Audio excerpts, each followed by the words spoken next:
Chapter 13, Mishnah 7. The Mishnah discusses the possibility of Yibum in cases where two sisters are married to two brothers, and we are dealing with rabbinic marriages.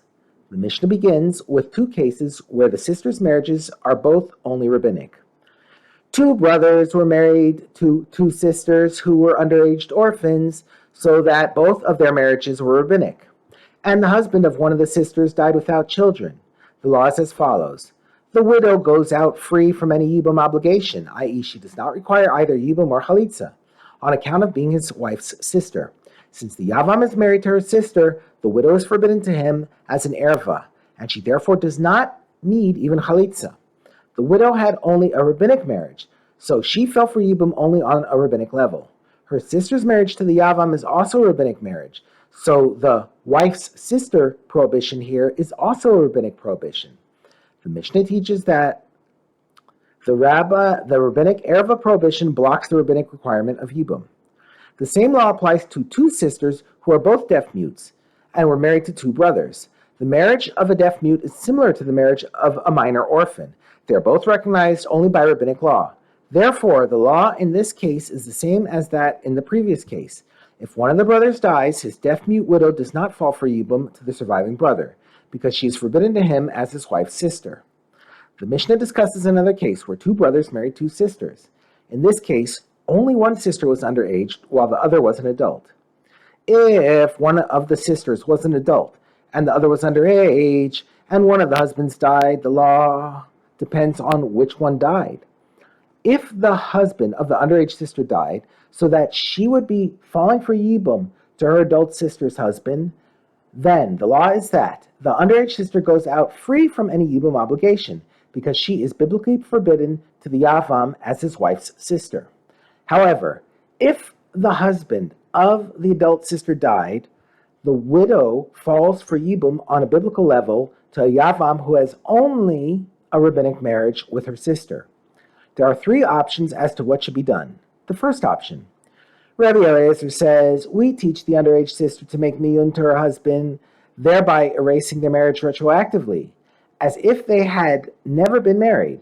The widow is now no longer forbidden to the Yavam, even on a rabbinic level, and he can now marry her and fulfill the biblical mitzvah of Yibum.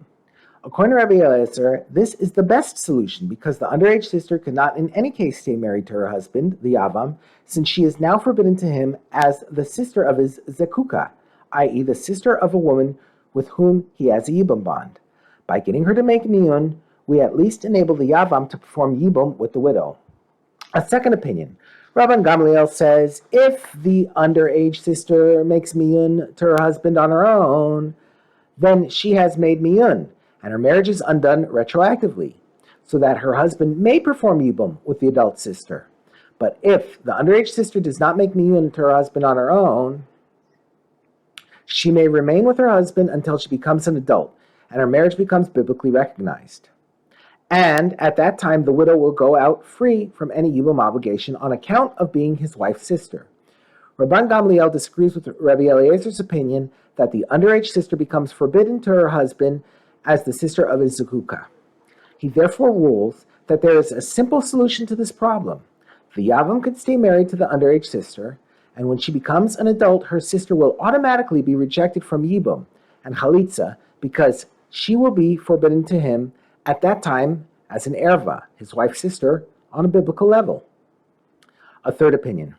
Rabbi Yeshua says, woe to the Yavam over his own wife and woe to him over his brother's wife, because there is no way to make either one of those women permissible to him. Rather, he must send his wife away with a get and his brother's wife away with Chalitza. Rabbi Yeshua agrees with Rabbi Eliezer that the Yavam may not remain with his wife because she is now the sister of his zekuka. However, while Rabbi Eliezer ruled that we encourage her to refuse her husband, Rabbi Yeshua rules that this is also not an option, because it is best to avoid the practice of miyun, even when it is necessary to facilitate fulfillment of the mitzvah of Yibum. Therefore, there is no choice but for the husband to divorce her. Once he does so, her adult sister, the widow, becomes forbidden to him as his divorcee's sister. Since he is now forbidden to her, he must perform Chalitza so that she can be released to marry someone else.